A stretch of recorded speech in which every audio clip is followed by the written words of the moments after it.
Hello, my name is Alan Riach. I'm the Professor of Scottish Literature at Glasgow University, and I'm just following on from my colleague Maureen Farrell's presentation for the ASLS Education Conference this year, which is, as Maureen said, delivered in rather straitened circumstances, but we'll see what we make of it. Now, Maureen was talking about the preparedness of teachers for teaching Scottish literature in schools. And it always has seemed to me that there is this grave disjunction or gulf between so much that we learn as undergraduates and even at school as we go through into the position of teaching, and so much that we don't learn, that we need to be introduced, and we need to think about how we're introduced to these things. In regard to school teachers' knowledge of Scottish literature, the qualifications that Maureen outlined are quite alarming, I think, in that there is no requirement for a knowledge or even acquaintance, really, with the differences of language that pertain in Scotland. That's to say, the significance in Scottish literature of what we call the Scots language, and indeed the Gaelic language. Not that we're suggesting that English teachers in schools should be compulsorily endorsed in the teaching of Gaelic everywhere yet, but that the knowledge of Gaelic as a language of Scotland should be present everywhere. When Roderick Watson, Emeritus Professor at the University of Stirling, edited this magnificent anthology of the poetry of Scotland, it was subtitled Gaelic, Scots and English.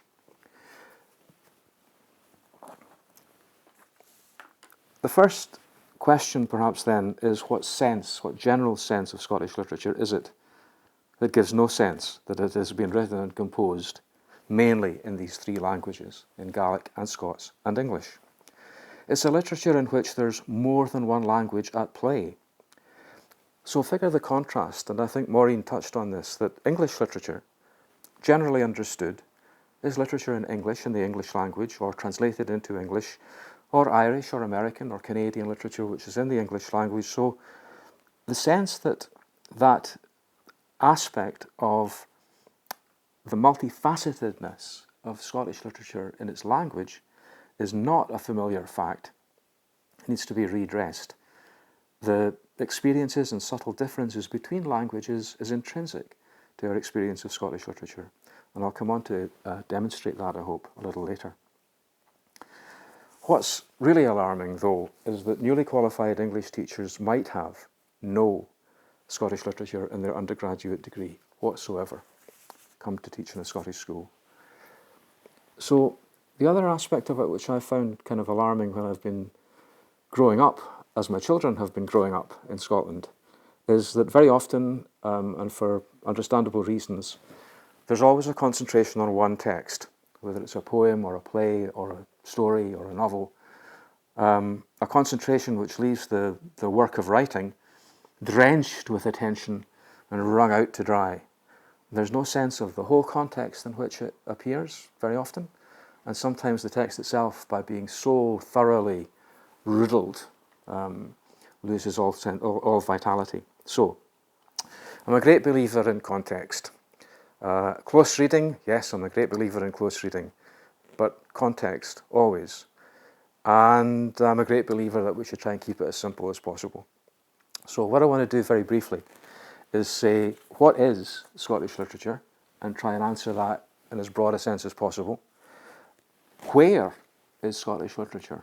What does that mean? Where is Scotland internationally, globally?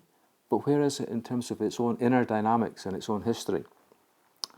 There are two kind of ways in which those questions might be addressed. One is the diving in to history, and the other is the looking around at geography. Once I've done that very briefly, I want to talk about the first year curriculum, the introduction to Scottish literature at the University of Glasgow, which is our provision, which we offer, and to suggest that those questions themselves are at the heart of the way we've newly designed this first year course. And then finally, very briefly, I'll give you an example of the kind of thing I'm talking about, this multifacetedness, and the use of the application, if you like, of the Scots language in our teaching in an accessible way, I hope. So, the first question is, what is it? And what I'd like to refer you to is a wee booklet, a wee pamphlet that was published as a physical object. But now that we're in the days of physical objects and touching being kind of suspect, I'll refer you to the Association for Scottish Literary Studies website, where if you manoeuvre the machinery and get to a point where you're asking the question, what is Scottish literature? You'll come across a little pamphlet, a little booklet, a little essay really, that I wrote. And it's on there, freely available to download. I don't have a copy of the original published version. That's dissipated into various venues. But a moment ago I used the computer and the printer and printed out a copy of this. There's not very much of it. It's very accessible, I hope. And I want to just outline what's there and give you a suggestion that it's valuable.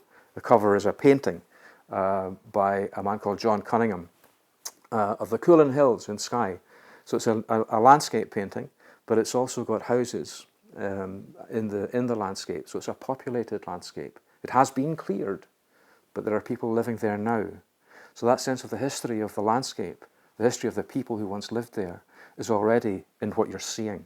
And when you get to that point, you're understanding how the Gaelic world has disappeared to such a large extent, is under threat to such a large extent, and that even being aware of it as a fact is a really important thing. And we meet it through literature in the Scots language, and indeed literature in the English language in translation, but in novels as well. The section that begins the little pamphlet, What is Scottish Literature?, describes that painting and takes us into the great poetry of Sorley MacLean, the great Gaelic poet who translated his own work into English and is immediately accessible. And there are many introductions to Gaelic poetry and Gaelic literature that allow us to have access to it, even if we don't have the language ourselves. Then, after this overall introduction, that's the way in, but the overall introduction takes us to the 1920s and a poet called Hugh Mcdermott, who was immensely unpopular with many people, and still is. But by the same token, his objective in the 1920s was to make enemies and to stir up the establishment. And the dust is still settling. If it wasn't for Hugh Mcdermott, so much that has happened in terms of the really valuable study of Scottish literature and political ideas that are now talked about in ways and understood in ways that they weren't before, would not have happened. So in the 1920s, Hugh Mcdermott's Scottish literary renaissance, that stirring up of new ideas, was vital and has had a long legacy. So the overview that I've written here, having given you that introduction to a modernity, if you like, a modern world, then takes a more historical, a deeper historical view, going back to very early Scottish literature, whether it comes from the oral world of song and storytelling, or the early written texts of the 13th, 14th, 15th centuries, in which Scots and Gaelic come to be written down, the documents that are there that historians are keenly interested in, but that we as literary scholars have a more specific interest in terms of poetry and drama and plays and fiction. But all sorts of influences come to bear from Scandinavia, from the Gaelic world itself, from the speakers of Old Scots and indeed Welsh or Old Brittonic. All of this mix of languages is a vital factor in understanding what Scottish literature is. When we come through into the medieval and Renaissance periods and Reformation periods of the 14th, 15th, 16th, into the 17th centuries, all of that era is well documented and historically rich in terms of literature and in terms of what might be understood there. And the shifts in priority, both religion and politics in these eras, in this era, over these centuries, is a vital component of what we look at. Then we move into perhaps a more familiar territory, the era of Enlightenment and Romanticism, and the mix between Burns and Scott, James Hogg, and all of these characters who inhabit the 18th and 19th centuries. And we come to the end of the 19th century with an international context where the empire is sending people all over the world, either by force through the clearances, or by conquest and initiative through the empire itself, through imperialism itself. Scotland is involved in all of these aspects of global territorialism. Culminates, for many people it seemed to culminate in the violence of the beginning of the 20th century. The First World War, the Easter Rising in Ireland, the Russian Revolution. Scottish literature has things to say about all of these aspects of historical revolution. And in the early 20th century, I said, Mcdermott really pushes that drive to look back into history and to look around geographically into the world as it's changing so rapidly about 100 years ago from right now. And perhaps it's changing again so rapidly right now that we need to go back into that historical context to draw its richness and its lessons, actually, into a contemporary scene. And if we come up to modern and contemporary Scottish literature, the scene is rich. You can't pick up or not pick up, I should say, but turn on information about new publications without finding some marvellous new writer appearing. But this comes at a cost.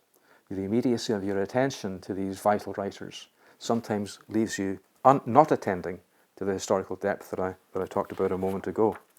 But there's a whole range of individual Scottish writers that I itemize, name 25 of them, give you the names, the dates, the essential aspects of their character and achievement as I see it. Not necessarily to be agreed with, but simply to be noted. It gives you a kind of vague territorial outline of that history, the What is Scottish Literature booklet.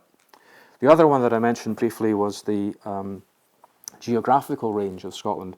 And this one I do have a copy of. Again, if you click onto the ASLS website, you'll find the Literary Scotland Traveller's Guide, 60 places to visit in Scotland. And I won't go into any detail here other than to say that it's been structured in such a way. It's actually very difficult to see on the screen of the computer. Much easier to see if you have the actual book. But again, it's not very big to print out. You can have it in a literal paper text to physically hold.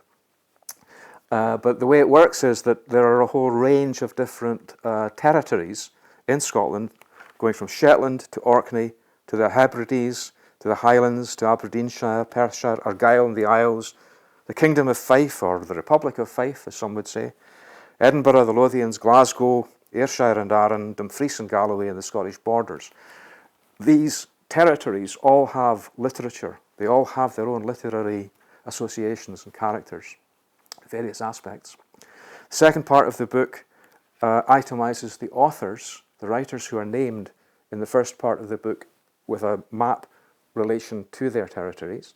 And the third part of the book, finally, you open it out and you can get it on the online resource, but it's nice to have the book where you actually see the map of Scotland with the places pointed and numbered, where you can refer back to the authors who are numbered, and the colour coding gives you the territories. Again, it's a very, very simple introduction, and keeping it simple just to itemize a few major figures that probably most people would agree on. These are writers worth reading. Why? Because they tell you things about human experience that are worth knowing, because they help you to live.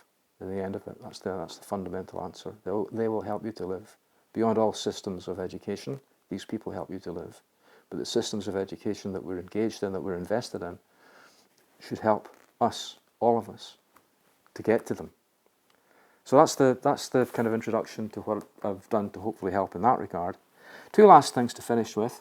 Briefly, an introduction to what's on the curriculum. The first introductory course that we have arranged, restructured, if you like, or redesigned for students coming straight from school. And again, many of these students don't have a broad introduction to Scottish literature. I've been teaching at Glasgow University since the 1st of January 2001, and every first year course, first lecture, I've always made a point of asking students how much Scottish literature did they find at school. 20 years ago, none. almost none, very few, maybe one or two, maybe 3 out of 100 or 200 students in the class. More recently, over the last 6 years, 5 years, 4 years, a growing number, but still very small. 10, 15, 20. The number is growing, and often in schools, students are introduced to authors who they don't recognise as Scots, or their writing as they don't recognise as Scottish. You don't have to, it's not an insistent fact if it's not there in the text, but it helps. Why not? Why wouldn't you want to know that Robert Louis Stevenson is Scottish, and that Jekyll and Hyde, strange case of Jekyll and Hyde, there's no "the" in the title, actually, in the original title. Why wouldn't you want to know that it's set in London, but it's deliberately a mysterious setting, a mysterious text. It seems to be mapped securely, but it could as well be Edinburgh. So what's that saying about the nature of cities, and the nature of mystery, and the nature of concealment, and the nature of people whose appetite for the world is so lustful it becomes violent? Isn't that what Mr. Hyde is really all about? Or one of the things that it's about. Anyway, the first course that you encounter in Scottish literature at Glasgow University is called The Fantastic and the Real. So Jekyll and Hyde is very pertinent. Other novels of that kind, of that vintage, if you like, or of that character, might be James Hogg's Confessions of a Justified Sinner. One of those great books one of those rare books actually, where you read halfway through, you turn the page, and you realise that everything you've just read is not reliable. You have to read it again, you have to think about it again from a different perspective. So just as you approach life and experience in different ways, through different languages, in novels like this and works like this, you approach the writing, what it's about, the characters that are there, whether psychologically bizarre and extreme, or religiously fanatic and violent. All of those questions, serious political questions, come up in the works that we're looking at. The PowerPoint presentation, which I can go through very, very briefly, and you can look at again, takes you from studying Scottish literature. Why studying Scottish literature? It's the only autonomous department, subject area under which we're studying this subject that exists. Scottish literature at Glasgow University is unique in that way. It's full of peculiarly expert, devoted scholars who have their own, our own, I should say, fanatic interests in particular aspects of the literature. But we're a very small unit, really, and we all get on well with each other, and we're very friendly, which is another aspect that's to our advantage, I think. The literature itself is wild and various and often mad, but the study of it is also serious and sober and usually and genuinely curious. It has what Edwin Morgan called the intrinsic optimism of curiosity. The first year course takes you from around about the 1700s through the 18th century to the present day. The second year course goes right back, as I said, to the 1400s, 15th century and on, to the 1700s. So we'll move history about, and in the degree you learn about modern and contemporary, and then the historical background, ranging across genres and across geographical territories and across historical moments. And the second part of the first year course is called Stories We Tell Ourselves. And in a way, it's really about what media ought to do, what television ought to do, what radio and newspapers and online media really ought to do. And online media, perhaps more than most selected properly, does, which is to say, it tells us stories about ourselves. It helps us to identify what's good and bad in the human character that we're familiar with. Tragedy will tell you about the susceptibilities each one of us has to doing the wrong thing, human potential at its worst. But it can also tell you about things that are worth celebrating, festive moments, absolutely things that cause love, renaissance, rebirth, regeneration, reconstruction. All of those things are ingrained in what we try and present. The courses go on, and I won't say much more about the aspects of the provision at Glasgow University, other than to say that when you get to the honours, the fourth year part of the provision, specialist areas open up. So there's crime fiction, there's travel writing, there's modern literature, modern poetry, contemporary literature, individual areas of inquiry, dissertations, individual research. And finally, the thing I should mention is that once you go on, and there are many students who begin, and proportionally, a large number of them actually stay with it, and then finally end up doing a PhD or an MPhil research degree, research work. And in that instance, we have students who will go to the library, the National Library of Scotland in Edinburgh, or the Mitchell Library in Glasgow, or the University Library, and discover material in manuscript or that has never been read before, or that has never been studied properly before, or put into a context that could be edited and presented in a new way. So it's still a process of rediscovery. As Edwin Morgan again said for his poem written for the ASLS, retrieving and renewing.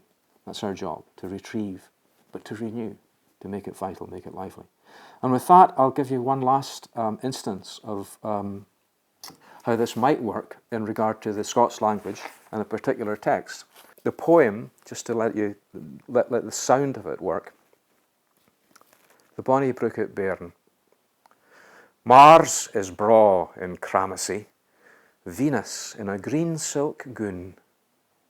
The old moon shacks her gowden feathers, their starry talks a wheen o' blethers. Nane for thee a thochty spairn. Earth, thou bonny brook at Bairn. But greet, and in your tears ye'll droon the hale Clanjamfrey. Now, I think you might start with puzzlement if you're not familiar with the Scots language. What is that all about? Those are sounds and some words. Some words I might recognise, some maybe not. But it's very easy. The PowerPoint slide gives you the poem with the glossary of the English words alongside it. So actually deciphering what the poem is saying, literally, is straightforward. Mars, Venus, the moon. Mars is in red. And first of all, you can track it onto an image of the cosmos, with the sun, the solar system, with Mercury and Venus, Earth, the moon, Mars, Jupiter, Saturn, Uranus, Neptune, Pluto, the whole solar system in a scientific image, if you like. But then you go back to the poem and you think, what's he actually say? Why? Okay, associations are there. Mars is the red planet, Venus is the green planet. But it's also, he's bringing two sets of imageries together. One, the cosmic one, and the other, one to do with social class and the gulf between the rich and the poor. In that set of images, it's almost Dickensian. What he's suggesting is that Mars, the aggressive, the bullying, in a red suit, is looking at you now. Venus, seductive in a green silk gown, young woman, what's she after? More than just contact. And the old moon shakes like a boa, a feather scarf, a vain, elderly, wealthy person from the 1920s when the poem was written, having a swanky party, but at the window there's a neglected, poor child. That gulf between wealth and poverty is with us now, just as much, if not more, than it was then in the 1920s. And what he says at the end of the poem, your tears will drown all of them. Your tears are worth more than all of them. And you imagine the figures in that situation, a poor wee child. You imagine the geographical context. Tears are rain in a storm, and you can't see the sky, you can't see the planets, you can't see the moon when the storm comes down. And then, finally, you might want to go back and look at the poem again, because it's that Scots intonation, the Scots language, that gives it the power. The message is powerful. The imagery is powerful. The tone of voice shifts in the way that I suggested. The subject, though, is powerful, and it comes through in the power of the language. Greet, and in your tears you'll droon, the hail clan Jamfrey. What's it really worth? What's it for? Thank you.